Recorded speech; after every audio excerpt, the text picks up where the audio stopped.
Hey guys, welcome back to 5 Drinks or Midnight. Today we're headed back to the Spaniard to talk to Rosi Goswell from Túath. What's Túath? The best whiskey glass in the world.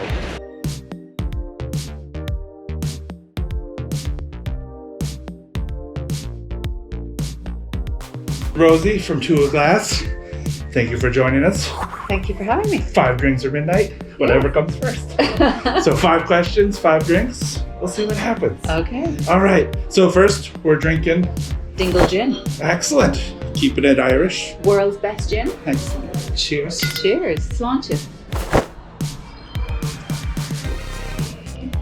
All right, so first question.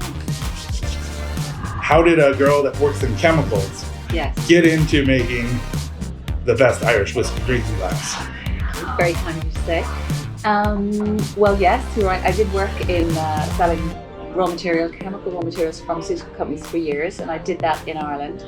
And then I moved to the UK, so I married an Englishman for my sins, and a business partner, Chris, decided he wanted to help design a glass for the Irish whiskey industry, because Irish whiskey is undergoing this amazing renaissance and rebirth. And so another mutual friend of ours, James Doherty, who owns Sleeve Leaf Distillers in Donegal, he was quite keen that when he has his whiskey, that he wouldn't have it in what is the generally kind of accepted norm, which is a Scottish glass. And if Irish whiskey is trying to make a bold statement and come back and sort of reclaim its throne as the best whiskey in the world, it needed its own identifiable Irish glass. And try and make it, and then put an Irish stamp in it, try and include in some way, if we could, something that was uniquely Irish, that represented some piece of Irish landmark or heritage, which is why we came up with the interesting shape for the base, for the foot. Because the foot is modelled on the rock of Skellig Michael, which is off the coast of the south coast of Ireland, off Kerry, and actually has become very well known in recent years because it is the island where Luke Skywalker is banished in the most recent Star Wars. Yes. So, if I'm not going to bore you to death with the details. Not at all. Why do rocks tumblers work? Why are they so popular? Because they've good volume in them. They're easy to drop a cube of ice into, and there's plenty of space to add some water if you want to. And you'll get some purists who go, oh my gosh, never whiskey, with ice, never whiskey with water. But I think, you can't tell somebody how to drink, no more than you can tell somebody which whiskey to drink. You definitely can't tell them how to drink their whiskey. And I think we found that, like with the smaller coppicas and with the aperture, the opening at the top is quite narrow, so you really couldn't drop a cube of ice into those. So we felt that we wanted our glass just slightly wider, more open, and also my own late father would always have had just the smallest amount of water with his whiskey, just to open it up and release it a little bit. So I was conscious of that, and I wanted the bowl to be a bit bigger, that it would accommodate all of that. And on to drink 2, what are we having? We are having a redbreast old fashioned. Excellent. Sláinte. So, I think you covered it a little bit in my first question, but when we drink out of the Túath, why does the whiskey taste so much better?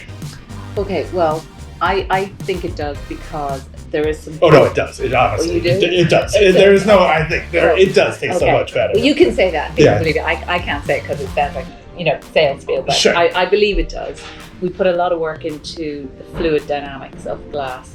And as I said to you, we took inspiration from other glasses that are successful. And some of these other glasses have been around a long time, and they're good and they're beloved for a reason, because they work, and that tulip shape absolutely works.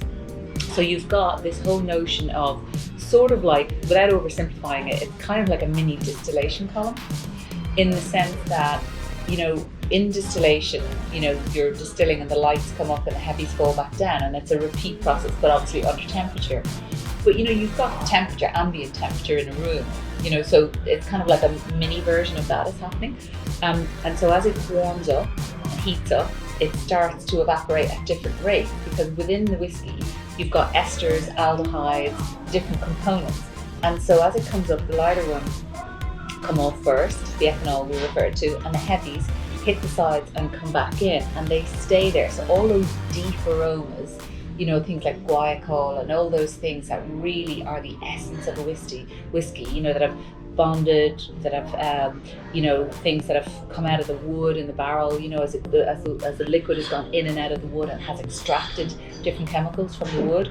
They're the heavier, bigger molecules, so they stay longer in the base of the glass. And also, if you notice with Túath, the shape, the widest part of the Túath is the bottom of the glass. Yeah. And the reason again is increased surface area, so it opens up more quickly. So when you have a smaller pour, like obviously we're metric, so for a 35ml pour, you get the liquid will come to that widest part of the glass, and it will open up. And then the bowl is wide there, so you can really do quite vigorous swirling to help open it up, and then you capture all those aromas. And again, as I say, then the aperture is big enough to get your nose in without the burn, and that combination together really enhances that essence of the whiskey. And particularly for the unique style of whiskey, which is pot still, which has that spiciness to it and that strength to it, the glass captures that, and that was really the main idea behind the Túath, to capture something that works best for them, and I hope that that's what we've achieved. I think you have. It's again amazing glass. Thank you. Thank you. Okay. Cheers. So I guess this leads us to our next question and our third drink, which is, what is your favorite drink out of the Túath glass? Yeah. So my favorite whiskey is, all roads always take you back to the taste that is Redbreast 12. A couple of different reasons. Because I have a graw for it. Do you know this word, graw? Do not. The Irish word for love, but it kind of means love for something, you know, as opposed to I love you. It's kind of a graw for it, where you're drawn to it, and it's a love for it. And I have a graw for it because it's a single pot still. And because that's that sort of unique Irish sort of category that just Irish whiskey is. You know, it's like your favourite child. Single pot still is my favourite child. You know, people often refer to Redbreast 12 as a sort of Christmas pudding flavour. Yep. And I think that sums it up very well. There's a caramel flavour in there and a sort of fruit flavour in there that really appeals to my personal palate. And when I sort of started on my whiskey education journey, this was one of the first ones that I was kindly introduced to. And I loved it. And then I assumed that I would move up the scale to Redbreast 50 and, you know, Redbreast 21. And obviously because they're older and they're more expensive, they'd be even nicer. And while they are very nice whiskies, I actually prefer the 12. And I find myself always coming back to the 12. I mean, just look at the colour of it. Yeah, it's absolutely just gorgeous. Absolutely beautiful. Can't go wrong. Like, that is just, you know, sláinte. Sláinte.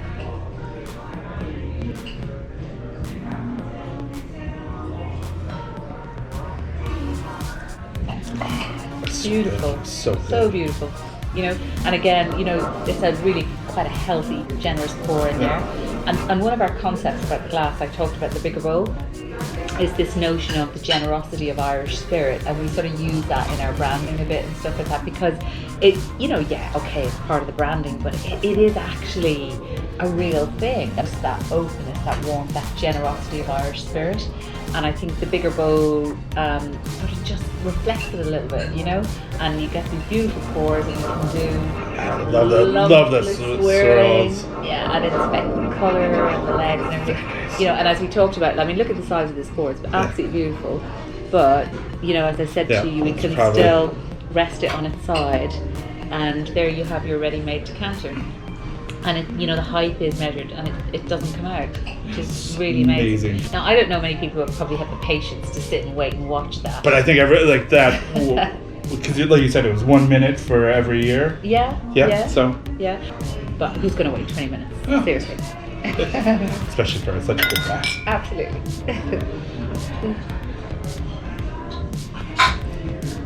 Perfect. All right, so here we are on drink 4. We're on drink 4. And question 4, almost done. Not even midnight yet. And So again, it's kind of a lame question, but I really love it because I think it really kind of gets to the people, the personality of who you're drinking with, and we're always about drinking with friends here. So, out of anybody in the world, past, present, or future, who would you most likely want to have a drink with? Well, because it's whiskey, and this particular whiskey, the person that I would most like to drink this with is my late father. He died a very long time ago when I was quite young, and I have wonderful memories of him. He was this very tall, calm, influencing person in my life.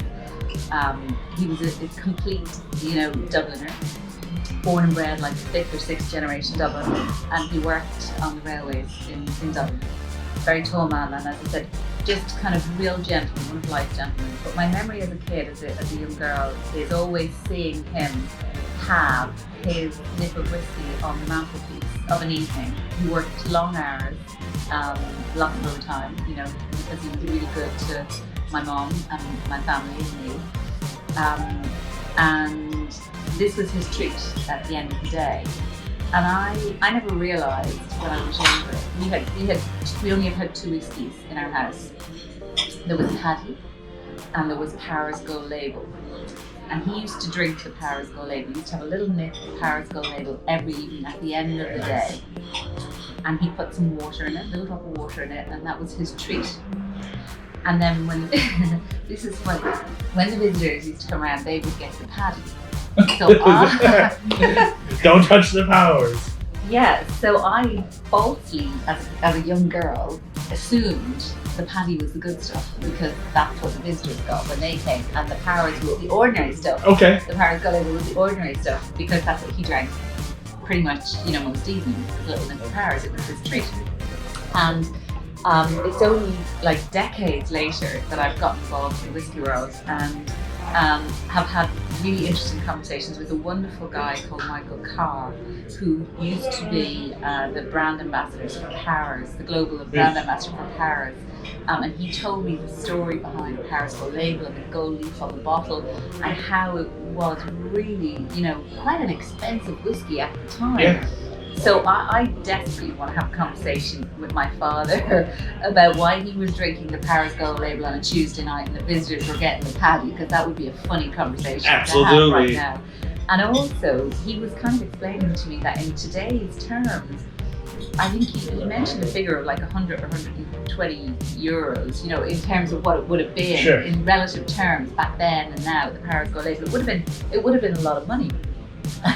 And and he was an ordinary guy, working class guy, very simple man. And I'm thinking, how did Mum let you buy that? Firstly, did she know what it cost? And she let you because she loved you dearly? Or because you were so hard working? Or did you hoodwink her, charm her, into not knowing or something? And so I would love to be having these conversations with him now to know the answers to these questions. And also, I think he would just find it the funniest, cutest thing that his little girl, because I'm the youngest of 3, that I had suddenly ended up working in this world of whiskey, which was his only drink, not his favourite drink, his only drink. He never drank gin or vodka. I mean, literally, nothing. Nothing. Powers Gold Label. That was it. That's amazing. Yeah, and so. Yeah, so it would be so wonderful to have those conversations as an adult. That's a great story. Anyway. Well, cheers to your father. So here's to Patrick Godwin. And wherever he may be. Label. And to Powers Gold Label. Thank you. Absolutely.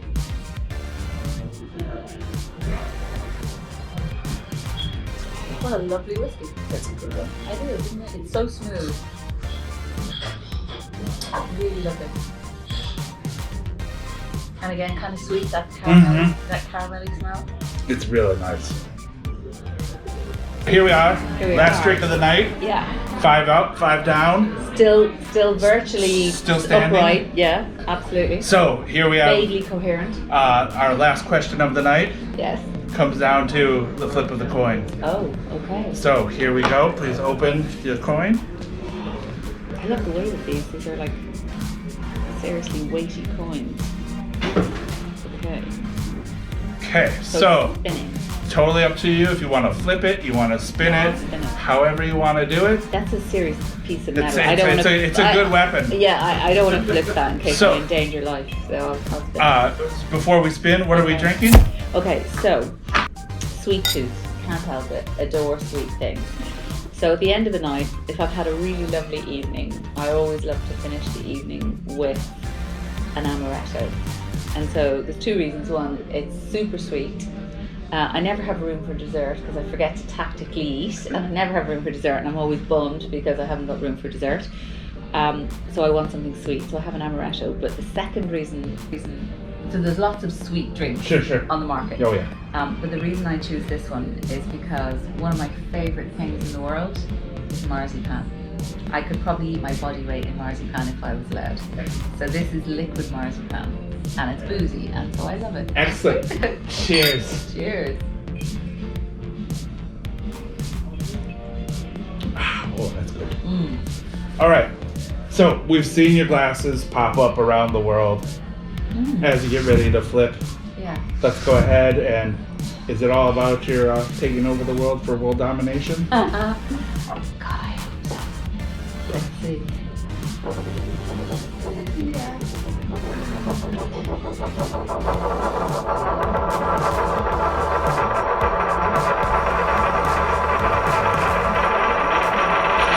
Excellent. Fuck yeah, it is. Fuck yeah. So, fuck yeah. Rosie from Túath is taking over the world domination. Thank you so much for joining me today. My pleasure. 5 questions, 5 drinks. Thank you to the Spaniard. To the Cheers. Spaniard. Cheers. Cheers.